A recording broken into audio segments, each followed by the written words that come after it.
बिस्मिल्लाहिर्रहमानिर्रहीम। My name is Sobia अमीन। मैं यहाँ पे मौजूद हूँ 9th क्लास के ऑनलाइन लेक्चर सीरीज़ के सिलसिले का। आज हमारा नेक्स्ट लेक्चर है और लेक्चर नंबर ये है जी 18। हम पढ़े हैं चैप्टर नंबर 2 और चैप्टर नंबर 2 में हमने अपने लास्ट लेक्चर में पढ़ी थी इक्वेशंस ऑफ मोशन, जिसमें हमने डिस्कस किया था फर्स्ट इक्वेशन ऑफ मोशन और उससे रिलेटेड हमने कुछ एग्जांपल की थी। आज हमने पढ़ना है बेटा सेकेंड इक्वेशन ऑफ मोशन। अच्छा, अब ये तो हमारी स्टडीज़ साथ साथ रहेंगी, लेकिन इससे रिलेटेड जो है काम भी हमारा जो है वो जारी रहेगा। आप बेटा अपने घर में मौजूद हैं तो घर में आप लोग यूँ कीजिए कि स्टडीज़ के साथ साथ अपनी थोड़ी हैबिट बनाइए कि आपने डेली बेसिस पे 5 वक्त की नमाज़ पढ़नी है। ये अपनी हैबिट बना लीजिए, ठीक है। बिल्कुल ऐसे जैसे हम 3 टाइम खाना खाते हैं, इसी तरह आप अपनी रूटीन बना लीजिए कि 5 वक्त की नमाज़ हमने टाइम पे पढ़नी है और सुबह कुरान पाक की हमने तिलावत करनी है। आप अपनी ज़िंदगियों में इन चीज़ों को शामिल कर लेंगे बेटा, एक तो वैसे भी आपको देखिएगा कि आपको मेंटली इतनी सेटिस्फेक्शन रहती है, आपके पेरेंट्स भी आपसे बहुत जो है वो राज़ी रहेंगे, आपका रब भी आपसे बहुत राज़ी रहेगा। आपकी प्रैक्टिस जो है इन चीज़ों की हो चुकी है। रमज़ान के महीने में आप इसको कंटिन्यू रखिए और देखिएगा कि आप अपनी पर्सनैलिटी के अंदर किस तरह पॉजिटिव चेंज लेके आओगे और आपको फ़ील होगा एक पॉजिटिव चेंज अगर आप 5 वक्त की नमाज़ पढ़ोगे और अपने दिन का आगाज़ जो है वो कुरान की तिलावत से करोगे। तो ये थी आज की अच्छी बात। आज हम आते हैं अपने लेक्चर की तरफ। हमने आज पढ़नी है बेटा सेकंड इक्वेशन ऑफ मोशन। अच्छा, इसको पढ़ने से पहले मैं थोड़ा सा आपको जो है वो रिव्यू करवा दूं। हमने जो लास्ट लेक्चर पढ़ा था जिसमें हमने फर्स्ट इक्वेशन ऑफ मोशन पढ़ी थी। अब फर्स्ट इक्वेशन ऑफ मोशन जो है बेटा उसका एंड रिजल्ट मैं इस साइड पे लिख रही हूँ। फर्स्ट इक्वेशन ऑफ मोशन, ये बेटा हमने लास्ट टाइम लेक्चर में डिराइव की थी और इसका एंड रिज़ल्ट क्या है, V F is equal to V I plus A T. ये है जी फर्स्ट इक्वेशन ऑफ मोशन के मैथमेटिकल फॉर्म। ये किन फैक्टर्स को रिलेट कर रही थी, final velocity, initial velocity, acceleration and time duration. ये first equation of motion distance के ऊपर डिपेंड नहीं करती। अगर हमने डिस्टेंस कैलकुलेट करना है तो हम कभी भी first equation of motion use नहीं कर सकते, क्योंकि this is the equation of motion that does not depend upon the distance. अगर हमने डिस्टेंस कैलकुलेट करना है बेटा तो फिर जो है हमने सेकेंड इक्वेशन ऑफ मोशन जो है लगा सकते हैं या थर्ड लगा सकते हैं। आज हम डिराइव करते हैं इस लेक्चर में कि सेकेंड इक्वेशन ऑफ मोशन क्या है। ओके, आज हमारा जो टॉपिक है that is the second equation of motion. तीनों इक्वेशंस ऑफ मोशन में बेटा सेम ग्राफ है जो कि फर्स्ट इक्वेशन में मैंने ड्रॉ किया था, और वो ग्राफ क्या है हमारे पास, स्पीड टाइम ग्राफ है, जिसमें अलोंग एक्स एक्सिस हम ले रहे हैं time and along Y axis क्या लिया जा रहा है, स्पीड। और स्पीड को हम v से रिप्रेजेंट कर रहे हैं और उसका यूनिट क्या है, मीटर पर सेकेंड। और जहाँ दोनों लाइंस एक दूसरे को इंटरसेक्ट कर रही हैं वो उसको हम क्या बोलते हैं, ऑरिजिन। हमने कहा कि कोई भी एक ऑब्जेक्ट, एक बॉडी है, वो ए पॉइंट से अपनी जर्नी जो है वो स्टार्ट कर रही है। जब वो ए पॉइंट पे थी तो इसकी इनिशियल वेलोसिटी थी वी आई। कुछ टाइम गुजरने के बाद यही बॉडी जो है यूनिफॉर्म एक्सेलरेशन के साथ मूव करती है और एक्सेलरेशन के साथ मूव करने के बाद वो पॉइंट बी तक पहुंच जाती है। यानी ए पॉइंट से उसने स्पीड जो है वो इंक्रीज़ की है, गेन इन स्पीड हुआ है और बॉडी मूव कर रही है यूनिफॉर्म एक्सेलरेशन के साथ। किस पॉइंट पे पहुंच जाती है, बी पॉइंट पे। जब वो बी पॉइंट पे पहुंचती है, इस पॉइंट पे बेटा उसकी वेलोसिटी होती है वी एफ। बी पॉइंट पर इसकी वेलोसिटी क्या होती है, फाइनल वेलोसिटी वी एफ। अगर हम यहाँ से परपेंडिकुलर ड्रॉ करते हैं जो कि टाइम एक्सिस को जाके डी पॉइंट पे जो है वो मीट कर रहा है, तो ओ डी जो है बेटा वो किस चीज़ को रिप्रेजेंट करेगा, टाइम को रिप्रेजेंट करेगा। उसके बाद अगर हम यहाँ से एक लाइन ड्रॉ करें और इसी डायग्राम को 2 पार्ट में डिवाइड कर दें, एक बन जाए रेक्टेंगल और एक का बन जाए ट्रायंगल। यहाँ है जी गेन इन स्पीड और ये जो गेन इन स्पीड है वो किसके इक्वल है, at के इक्वल है, जो कि हमने अपनी पिछली इक्वेशन ऑफ मोशन में जो ये पॉइंट था बेटा उसको हमने c से रिप्रेजेंट किया था और साथ ही हमने लिखा था कि बी सी डिस्टेंस अगर हमने फाइंड आउट करना हो तो बी सी किसके इक्वल होता है, B D minus C D. ये हमने फर्स्ट इक्वेशन ऑफ मोशन में भी सेम ग्राफ जो है वो ड्रॉ किया था। अब हमने डिस्टेंस कैलकुलेट करना है ना बेटा, तो हम स्पीड टाइम ग्राफ में area under the speed time graph जो है वो कैलकुलेट करेंगे तो हम डिस्टेंस कैलकुलेट कर सकते हैं। और second equation of motion deal कर रही है डिस्टेंस को भी, इनिशियल वेलोसिटी को भी, एक्सेलरेशन को भी एंड टाइम ड्यूरेशन को भी। अब इसी जो है ग्राफ को हम डिस्क्राइब भी करेंगे वर्डिंग में। हम किस तरह डिस्क्राइब करेंगे बेटा, हम लिखेंगे consider a body moving with initial velocity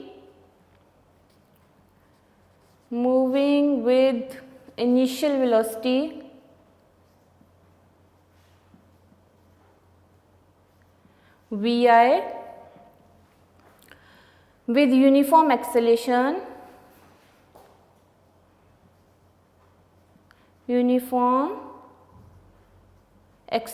और यूनिफॉर्म एक्सेलेरेशन क्या होता है, अगर इक्वल चेंज आता है वेलोसिटी के अंदर in equal intervals of time में तो उस बॉडी का एक्सेलेरेशन क्या होता है, यूनिफॉर्म होता है। आफ्टर सम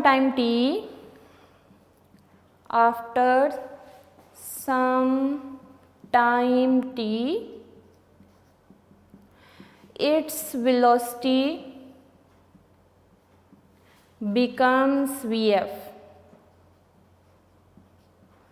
यानी कुछ टाइम t गुजरने के बाद इसी बॉडी की वेलोसिटी क्या बन जाती है, vf हो जाती है। तो उसके बाद जो स्लोप ऑफ लाइन है ना बेटा, slope of line A B gives या show the acceleration,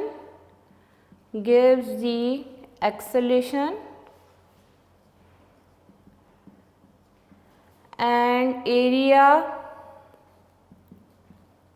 under the speed time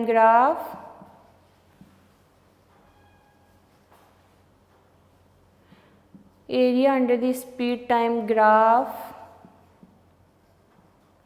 gives distance travel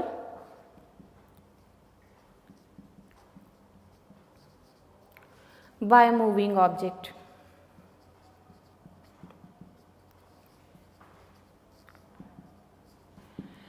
देखिए बेटा, तीनों इक्वेशंस ऑफ मोशन में ये पैराग्राफ लिखना मस्ट है, जो कि इस डायग्राम को रिलेट कर रहा है, इस डायग्राम को डिस्क्राइब करने के लिए यूज़ होता है।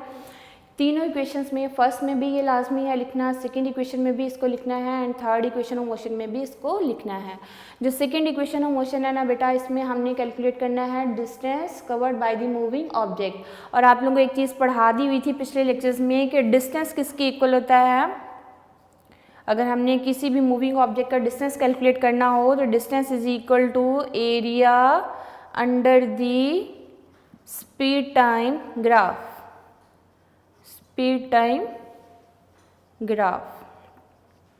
जब आप लोगों को ग्राफिकल एनालिसिस पढ़ाया गया था जिसमें हमने स्पीड टाइम ग्राफ पढ़े थे, तो तभी हमने ये फॉर्मूला भी आप लोगों को पढ़ा दिया था कि डिस्टेंस अगर हमने किसी भी मूविंग ऑब्जेक्ट का फाइंड आउट करना हो किसी भी स्पीड टाइम ग्राफ से रिलेटेड तो वो किसके इक्वल होता है, area under the speed time graph. फिर हमने देखना होता है कि वो किस तरह की सिमेट्रिकल शेप बन रही है, तो उसी तरह से हमने उसका एरिया जो है वो फाइंड आउट कर लेंगे और उनको सम अप करेंगे तो आपके पास टोटल डिस्टेंस आ जाएगा। अब इसी डायग्राम को देखिए बेटा, ये है आपके पास स्पीड टाइम ग्राफ और इस स्पीड टाइम ग्राफ में हमने कहा कि अलोंग एक्स एक्सिस हमने लिया है time and along Y axis क्या ली है, स्पीड। ए पॉइंट से एक बॉडी जो है इनिशियल वेलोसिटी के साथ मूव करती हुई बी पॉइंट तक पहुंचती है और जब वो बी पॉइंट पे होती है तो उसकी वेलोसिटी क्या बन जाती है, वी एफ। यहाँ पे हमने इसी जो है एरिया को, जो area under the speed time graph है, हमने दो पोर्शन में डिवाइड किया। एक बन गई है ट्रायंगल और एक क्या है, रेक्टेंगल। और आपको पता है रेक्टेंगल का एरिया कैलकुलेट करने का फॉर्मूला क्या होता है, लेंथ मल्टीप्लाई बाय विड्थ। ठीक है, ये रेक्टेंगल का एरिया कैलकुलेट करने का फॉर्मूला होता है, और जो आपके पास है ट्रायंगल, उसका एरिया कैलकुलेट करने का फॉर्मूला क्या होता है बेटा, 1/2 multiply by base multiply by height. ठीक है, ये मैंने अंदर भी लिख दिया है, मैं यहाँ से भी इसको स्टार्ट करती हूँ। अब ये पैराग्राफ और ये डायग्राम आपने लिखने के बाद बेटा इसकी डेरिवेशन स्टार्ट करनी है, और डेरिवेशन मैं इस पोर्शन से स्टार्ट कर रही हूँ। अब मैं इस पोर्शन में जो है इसकी सेकंड इक्वेशन ऑफ मोशन की डेरिवेशन कर रही हूँ। आपने सबसे पहले ये पैराग्राफ लिखने के बाद डायग्राम फर्स्ट स्टेप होगा, ये पैराग्राफ लिखने के बाद फिर आपने इसकी डेरिवेशन स्टार्ट करनी है। और डेरिवेशन में हम सबसे पहले स्टेप में लिखेंगे बेटा distance is equal to area under the speed time graph.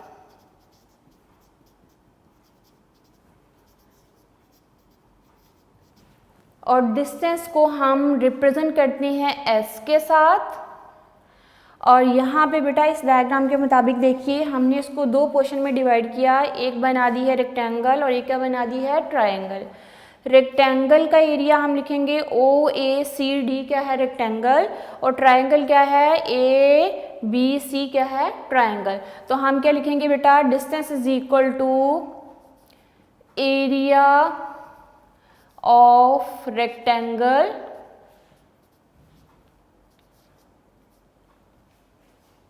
और रेक्टेंगल का ये मैंने सिंबल भी लिख दिया, और रेक्टेंगल का नाम क्या है OACD।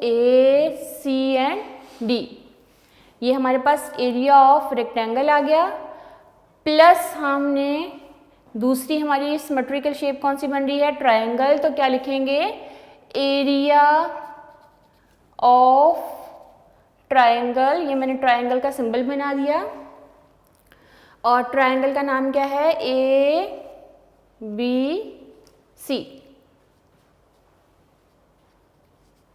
Triangle ABC। उसके बाद बेटा distance is equal to, distance को S से रिप्रेजेंट किया, और एरिया ऑफ रेक्टेंगल का फॉर्मूला लिखेंगे पहले स्टेप में। रेक्टेंगल का एरिया कैलकुलेट करने का फॉर्मूला क्या होता है, length multiply by width, plus area of triangle का फॉर्मूला क्या होता है 1/2 multiply by base multiply by height. ठीक है, आपने इसका फॉर्मूला पहले लिख लेना है वर्डिंग में, फिर इसी फॉर्मूला को हमने जो है डायग्राम के मुताबिक इसको सेट करेंगे। अब देखिए बेटा ये जो हमारे पास है रेक्टेंगल, इस डायग्राम में देखिए ये है रेक्टेंगल। रेक्टेंगल में देखिए बेटा OA and OD, length multiply by width, OA and OD। OA जो है वो रिप्रेजेंट कर रहा है हमारे पास विड्थ को, एंड OD किसको रिप्रेजेंट कर रहा है, जो है वो लेंथ को रिप्रेजेंट कर रहा है।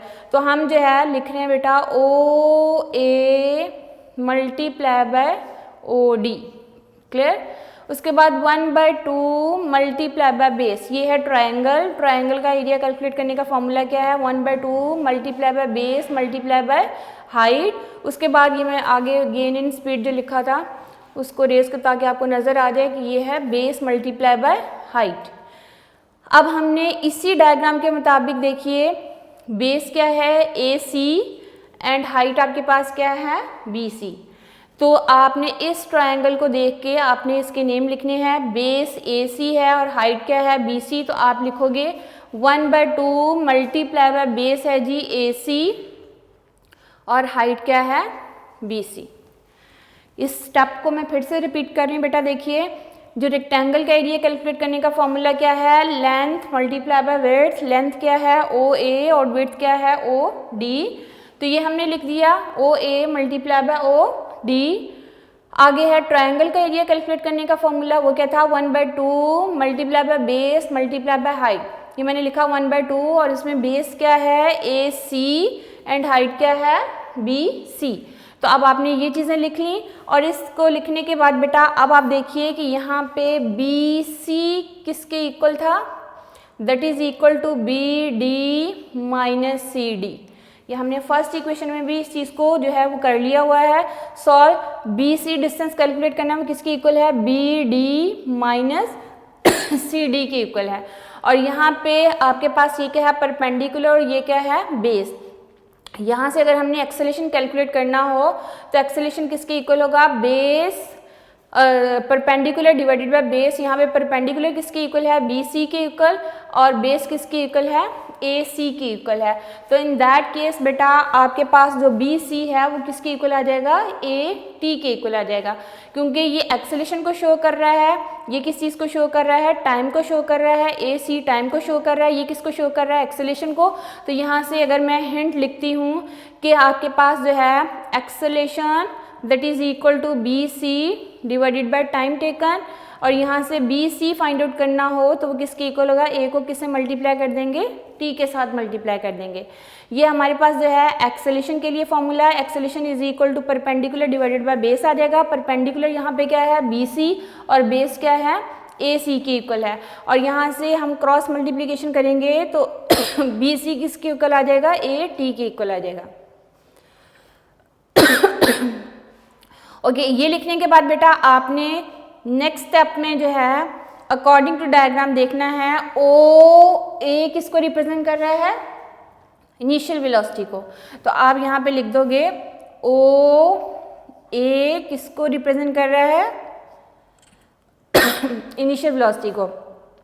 उसके बाद देखिए ओ डी है, तो ओ डी किसको रिप्रेजेंट कर रहा है, टाइम को रिप्रेजेंट कर रहा है। तो आगे मैं लिख रही हूँ ओ डी, वो किसको रिप्रेजेंट कर रहा है, टाइम को रिप्रेजेंट कर रहा है। फिर आगे देखिए ए सी, बेटा ये है ए सी, और A C is equal to O D, and O D किसको रिप्रेजेंट कर रहा है, टाइम को। तो अगले स्टेप में मैं लिख रही हूँ A C is equal to O D, और वो किसकी इक्वल है, टाइम के इक्वल है। आगे बेटा ये बी सी, और बी सी किसके इक्वल है, ए टी के इक्वल। ये सारे हमारे पास है। आगे जो है यहाँ से लेके यहाँ तक हिंट कि हमने इस इक्वेशन में ये चीज़ें पुट करनी है। तो फिर हम लिखेंगे distance S is equal to O A की जगह क्या लिखेंगे, वी आई, ओ डी की जगह लिखेंगे टी, प्लस 1/2 ए सी की जगह बेटा O D, and O D किसके इक्वल होगा, टी के इक्वल होगा। चलिए मैं पहले स्टेप में लिख देती हूँ ए सी की जगह ओ डी, नेक्स्ट स्टेप में इसको ओ डी को टाइम के इक्वल पुट कर देते हैं, मल्टीप्लाई बाय बी सी, और बी सी किसके इक्वल है, ए टी के इक्वल। अगले स्टेप में मैं लिख रही हूँ बेटा S is equal to V I multiply by T plus 1/2 multiply by O D किसके इक्वल है, टाइम के equal, multiply by A T. ये टी और ये टी मिलके क्या बना देंगे, टी स्क्वायर। तो आपके पास इक्वेशन सिंप्लीफाई होके क्या आएगी, एस इज इक्वल टू, इनको कंबाइन कर दीजिए, S is equal to V I T plus 1/2 A T square. देखिए स्टूडेंट्स, हमने क्या किया, डिस्टेंस कैलकुलेट किया। डिस्टेंस किसके इक्वल है, that is equal to area under the speed time graph. हमने इस स्पीड टाइम ग्राफ को दो पोर्शन में डिवाइड किया, एक बना दी है रेक्टेंगल और एक क्या बना दी है, ट्रायंगल। रेक्टेंगल का एरिया कैलकुलेट करने का फॉर्मूला क्या होता है, लेंथ मल्टीप्लाई बाय ब्रेड्थ या फिर विड्थ आप इसको लिख सकते हो। और ट्रायंगल का एरिया कैलकुलेट करने का फॉर्मूला क्या होता है, 1/2 multiply by base multiply by height. इस डायग्राम को देख के हमने यहाँ लिखा area of rectangle, O A C D rectangle है, O A C and D rectangle, plus area of triangle, और ट्रायंगल क्या है, ए बी सी आपके पास ट्रायंगल है। नेक्स्ट स्टेप में हमने इनके एरिया के फॉर्मूलाज लिखे। एरिया ऑफ रेक्टेंगल किसके इक्वल है, लेंथ मल्टीप्लाई बाय विड्थ, और ट्रायंगल का एरिया कैलकुलेट करने का फॉर्मूला क्या है, 1/2 multiply by base multiply by height. Next step में हमने किया है अकॉर्डिंग टू डायग्राम, ये हमने इनकी नोटेशन जो है वो पुट कर दी हैं।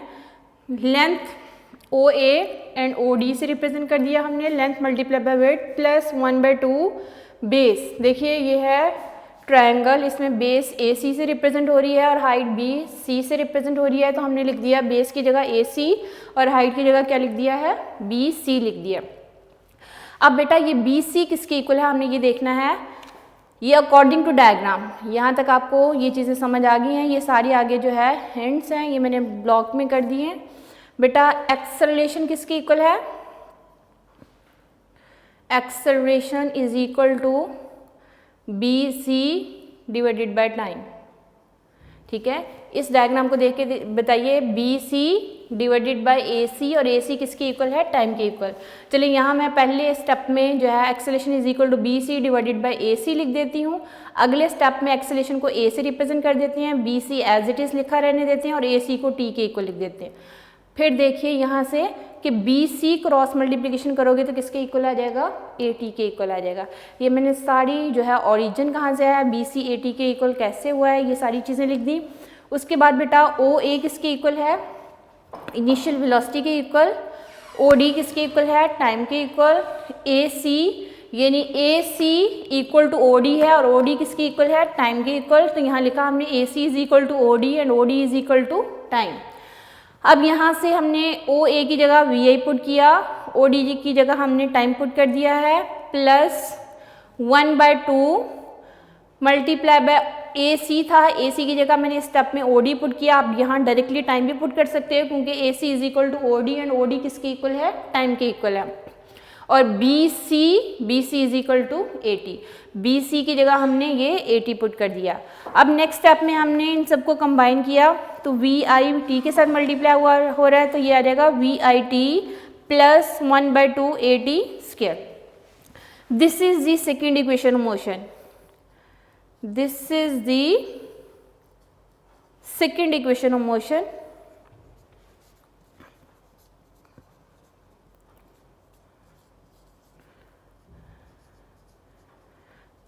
इसको आपने कैसे पढ़ना है, S is equal to VIT plus 1/2 AT square. इसमें S किसको रिप्रेजेंट कर रहा है बेटा, डिस्टेंस को। VI रिप्रेजेंट कर रहा है इनिशियल वेलोसिटी को। T रिप्रेजेंट कर रहा है टाइम को। A रिप्रेजेंट कर रहा है एक्सेलरेशन को और ये टाइम। फिर से देखिए कितने वेरिएबल्स हैं, 1 2 3 एंड 4 वेरिएबल्स हैं। कौन कौन से, distance, initial velocity, time and acceleration. अब अगर आप इसका रिजल्ट लिखोगे तो कैसे लिखोगे, this is the second equation of motion, it shows the relationship between initial velocity VI, time T या time duration T, uniform acceleration A and distance travel by the moving object. ये आपके पास 4 variables हैं, इसमें से कोई से भी 3 variable आपको पता हो तो फोर्थ वन हम क्या कर सकते हैं, फाइंड आउट किया जा सकता है। आप यहाँ से डिस्टेंस भी कैलकुलेट कर सकते हो अगर आपको इनिशियल वेलोसिटी का पता हो, टाइम का पता हो एंड एक्सेलरेशन का पता हो। आप सेम जो है इक्वेशन से बेटा एक्सेलरेशन भी फाइंड आउट किया जा सकता है अगर आपको डिस्टेंस का पता हो, इनिशियल वेलोसिटी एंड टाइम का पता हो। यानी ये 4 वेरिएबल्स को रिलेट कर रही है इक्वेशन, इसमें से 3 वेरिएबल आपको पता हो तो फोर्थ वन हम क्या कर सकते हैं, फाइंड आउट किया जा सकता है। अब इसी का जो रिजल्ट है ना बेटा, मैं यहाँ पे इस ब्लॉक में लिख रही हूँ कि आपने वर्डिंग में रिजल्ट कैसे लिखना है। ये इक्वेशन आपने डिराइव कर ली तो इसका रिजल्ट आप क्या लिखोगे, आप लिखोगे this is the second equation of motion, कि मैंने यहाँ पे लिख दिया है। तो आप लिखोगे second equation of motion, second equation of motion shows the relationship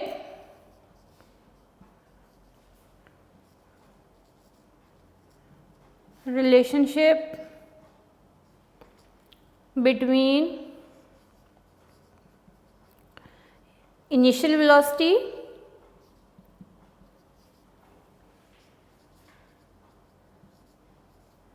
VI, time duration T,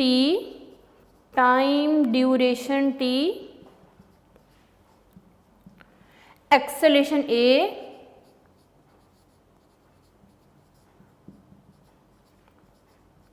and distance travel by the moving object। by the moving object.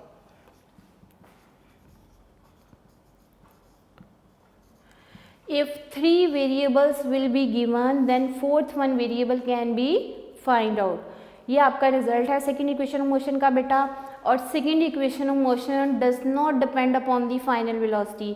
इसे हम फाइनल वेलोसिटी फाइंड आउट नहीं कर सकते. जैसे फर्स्ट इक्वेशन से हम distance find नहीं कर सकते थे, इसी तरह सेकेंड इक्वेशन जो है वो फाइनल वेलोसिटी को रिलेट नहीं करती. This equation does not depend upon the final velocity. इस इक्वेशन की मदद से हम फाइनल वेलोसिटी कैलकुलेट नहीं कर सकते. This equation is also valid for which type of motion? Only linear motion. ये बेटा तीनों इक्वेशंस ऑफ मोशन किस टाइप के मोशन के लिए वैलिड होंगी? लीनियर मोशन के लिए. और लीनियर मोशन कौन सी होती है? Straight line motion of the body is called the linear motion. अगर ऑब्जेक्ट जो है वो लीनियर मोशन में है तो आपको पता है कि स्पीड एंड वेलोसिटी इंटरचेंजेबल होती हैं एंड डिस्टेंस एंड डिस्प्लेसमेंट भी क्या होते हैं? इंटरचेंजेबल होते हैं, क्योंकि वही डिस्टेंस होता है और वही क्या होता है? डिस्प्लेसमेंट होता है. सिमिलरली अगर बॉडी की मोशन लीनियर मोशन होगी, वन डायमेंशन मोशन होगी, स्ट्रेट लाइन मोशन होगी, तो in that case speed and velocity interchangeable होगी. वही बॉडी की स्पीड होगी और वही क्या होगी? वेलोसिटी होगी, क्योंकि ना ही बॉडी की जो है डायरेक्शन ऑफ मोशन चेंज हुई है. इस वजह से स्पीड एंड वेलोसिटी एक दूसरे के क्या होंगी? इक्वल होंगी. इसीलिए हम बोलते हैं speed and velocity are interchangeable. And this equation of motion does not depend upon the final velocity. इसको मैं ज़रा समराइज कर दूं बेटा. सेकेंड इक्वेशन ऑफ मोशन हमने आज डिराइव की है अपने इस लेक्चर में. फर्स्ट इक्वेशन ऑफ मोशन हम पिछले लेक्चर में डिराइव कर चुके थे. हमने स्पीड टाइम ग्राफ ड्रॉ किया. ए पॉइंट से हमने जर्नी स्टार्ट की है कि एक बॉडी ए पॉइंट पे जब था तो इसकी इनिशियल वेलोसिटी क्या थी? V I. After some time T uniform acceleration के साथ मूव करते हुए वो बी पॉइंट पे पहुंच जाता है और बी पॉइंट पे उसकी फाइनल वेलोसिटी क्या होती है? वी एफ होती है. अब हमने यहाँ से एक परपेंडिकुलर ड्रॉ किया और हमारे पास ये परपेंडिकुलर जो है वो टाइम एक्सिस को जाके डी पॉइंट पे मीट करता है और ओ डी किसको रिप्रेजेंट कर रहा है? टाइम को शो कर रहा है. फिर हमने स्पीड टाइम ग्राफ में area under the speed time graph calculate करने के लिए हमने इसको दो जो है सिमेट्रिकल डायग्राम में जो है वो रिप्लेस कर दिया. एक हमने बना दी है रेक्टेंगल और एक क्या बना दी है? ट्राइंगल. रेक्टेंगल का एरिया कैलकुलेट करने का फॉर्मूला क्या है? Length multiply bye width. और यहाँ पे लेंथ वी आई और वेट क्या है? टाइम के इक्वल. तो आप इसको ये भी लिख सकते हो area is equal to V I multiply by T. इसी तरह ये है रेक्टेंगल और रेक्टेंगल का एरिया कैलकुलेट करने का फॉर्मूला क्या होता है? 1/2 multiply by base multiply by height. और यहाँ पे बेस क्या है आपके पास? टाइम के इक्वल. और ये आपके बी सी किसके इक्वल था? ए टी के इक्वल. तो in that case B C is equal to A T. तो यहाँ पे आपके पास आ जाएगा 1/2 ए टी स्क्वेयर जो था वो एरिया किसका आया? हमारे पास ट्राइंगल का आया. फिर हमने इसी चीज़ को वर्डिंग में लिखा. Consider a body moving with initial velocity V I with uniform acceleration. After some time t its velocity become vf. Slope of line AB gives the acceleration and area under the speed time graph gives the distance traveled by the moving object. ये लिखने के बाद फिर बेटा हम इसकी derivation के लिए लिखेंगे distance is equal to area under the speed time graph. फिर हमने लिखा distance is equal to area of rectangle plus area of triangle. अगले स्टेप में हमने एरिया ऑफ रेक्टेंगल का फॉर्मूला लिखा लेंथ मल्टीप्लाई बाय वेट. फिर हमने ट्राइंगल का एरिया कैलकुलेट करने का फॉर्मूला लिखा 1/2 multiply by base multiply by height. फिर अकॉर्डिंग टू डायग्राम हमने लिखा length O D and width length O A and width O D. और उसके बाद बेस जो था यहाँ पे ए सी के इक्वल और हाइट जो है वो बी सी के इक्वल है. फिर अकॉर्डिंग टू डायग्राम बेटा हमने लिखा एक्सेलरेशन किसकी इक्वल है? Acceleration is equal to perpendicular divided by base. Perpendicular B C के इक्वल और बेस किसके इक्वल है? ए सी के इक्वल. और ए सी ओ डी के इक्वल होगा, वो टाइम के इक्वल होगा. तो यहाँ मैंने लिख दिया acceleration is equal to B C divided by A C. Acceleration को ए से लिखा, बी सी को बी सी से ही रिप्रेजेंट कर दिया और ए सी जो है वो टाइम के इक्वल है. क्रॉस मल्टीप्लीकेशन करेंगे तो बी सी किसके इक्वल आ जाएगा? ए टी के इक्वल. अकॉर्डिंग टू डायग्राम बेटा ओ ए इनिशियल वेलोसिटी को रिप्रेजेंट कर रहा है, ओ डी टाइम को रिप्रेजेंट कर रहा है, A C is equal to O D and O D किसके इक्वल होगा? टाइम के इक्वल. ये आप रिप्लेसमेंट इस इक्वेशन में करेंगे तो आ जाएगा V I T plus 1/2 A T square. And this is the second equation of motion and it shows the relationship between initial velocity, time duration T, acceleration A and distance travel by the moving object. if 3 variables will be given then fourth one variable can be find out। ये थी हमारे पास जो है second equation of motion. अब second equation of motion को utilise करते हुए कोई न्यूमेरिकल प्रॉब्लम कैसे सॉल्व किया जा सकता है, मैं आपको इसी से रिलेटेड एक एग्जांपल सॉल्व करवाती हूँ बेटा, ताकि आपको आइडिया हो जाए कि हमने किस तरह इसको सॉल्व करना है।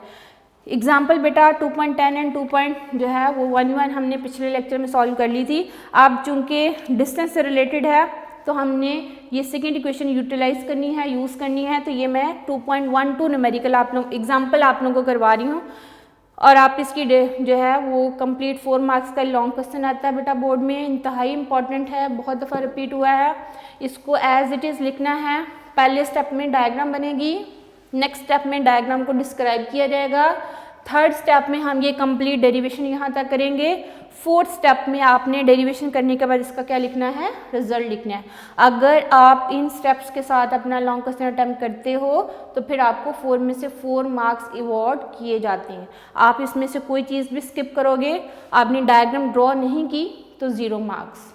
अगर आपने डायग्राम ड्रॉ कर ली है, आपने डिस्क्रिप्शन नहीं लिखी, आपने सिर्फ डेरिवेशन की है तो 2 मार्क्स मिलेंगे, ठीक है।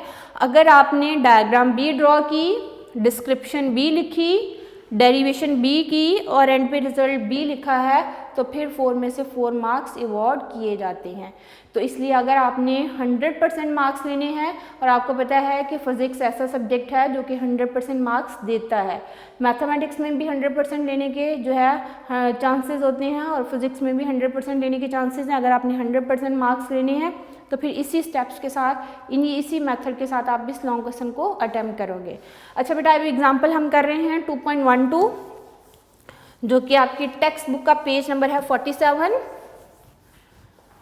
जो कि सेकेंड इक्वेशन ऑफ मोशन से ही रिलेट कर रही है ये example. First equation of motion क्या थी, Vf = Vi + At, और सेकेंड इक्वेशन ऑफ मोशन हमने आज डिराइव की है, उसका एंड रिजल्ट फिंगर टिप पे लाइन होना चाहिए। और सेकेंड इक्वेशन ऑफ मोशन क्या है, S = Vit + 1/2 At², ठीक है। तो इसको सॉल्व करने से पहले हमने आज जो इक्वेशन सॉल्व की हैं अब तक, उसके रिजल्ट में लिख रही हूँ यहाँ पे। फर्स्ट इक्वेशन ऑफ मोशन,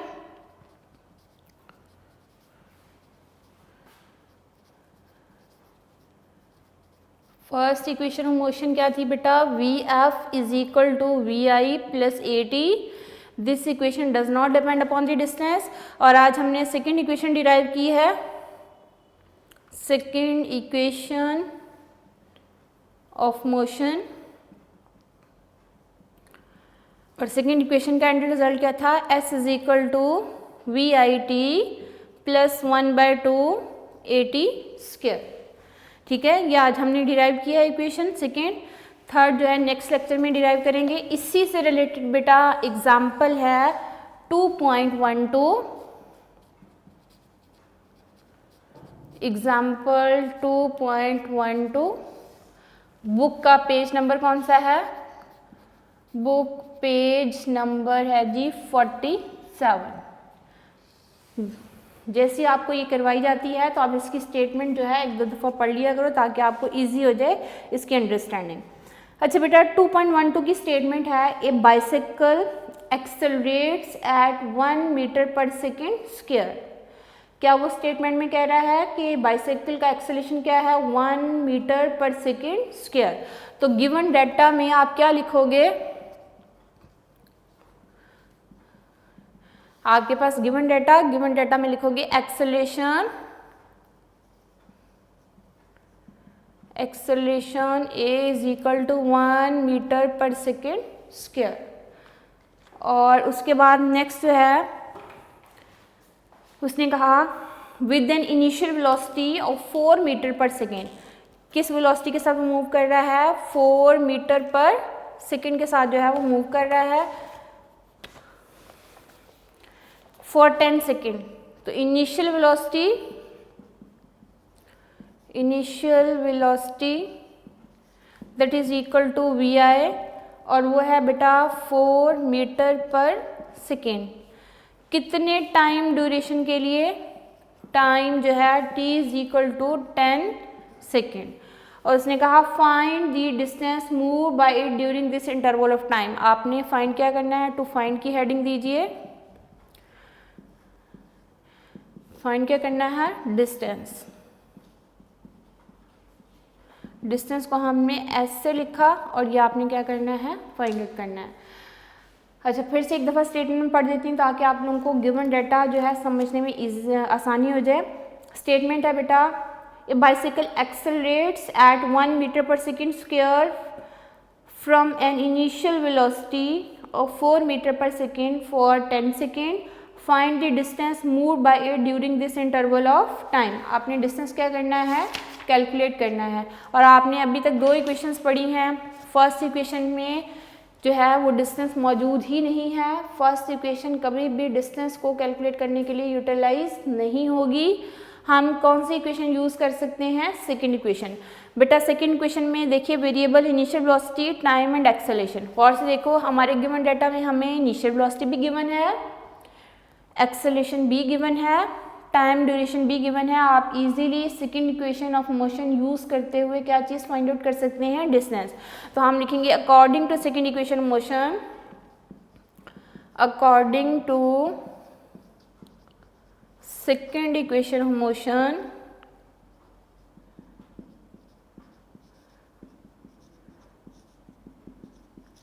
क्या है जी, second equation motion S is equal to VIT plus 1/2 AT square. अब आपने सिर्फ गिवन डाटा में से इसकी वैल्यूज पुट कीजिए और कैलकुलेट करके सिंप्लीफाई कीजिए, आपके पास आंसर आ जाएगा। Distance is equal to initial velocity है बेटा 4, टाइम कितना है जी 10 सेकेंड, प्लस 1/2, एक्सेलरेशन की वैल्यू है 1 एंड टाइम कितना है 10 का स्क्वायर। ये है टी स्क्वायर, तो यहाँ स्क्वायर आपने लगाना ज़रूरी है। अक्सर बच्चे इसको भूल जाते हैं जिससे आपके 5 के 5 मार्क्स जो हैं वो चले जाएंगे। और आपको पता है थ्योरेटिकल जो है वो हमारे पास लॉन्ग क्वेश्चन के 4 मार्क्स होते हैं, लेकिन न्यूमेरिकल के सॉलिड जो है वो 5 मार्क्स हैं। अगर आप इसको अटैम्प्ट करते हो तो आपके पास 5 के 5 मार्क्स जो हैं अवॉर्ड किए जाते हैं। 10 मल्टीप्लाई बाय 4 आ जाएगा 40, प्लस 1/2 मल्टीप्लाई बाय 10 का स्क्वायर कितना होता है जी 100। S is equal to 40 plus ये कैंसिल आउट कीजिए तो ये आपके पास कितना आ जाएगा 50। 40 प्लस 50 कितना आ जाएगा 90 metre. What is the unit of distance, that is the metre. तो उस बाइसिकल ने 10 सेकेंड में कितना डिस्टेंस कवर किया 90 मीटर का। तो आप इसका रिजल्ट लिखोगे,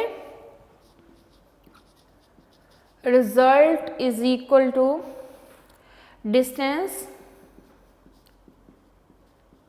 traveled by the moving object by the moving object के बजाय अगर आप बाइसाइकिल है तो बाइसाइकिल का नाम लिख लीजिए, अगर कार की बात कर रहे हैं तो कार का नाम लिख दीजिए। Bicycle distance travel by the bicycle in 10 second is 90 metre.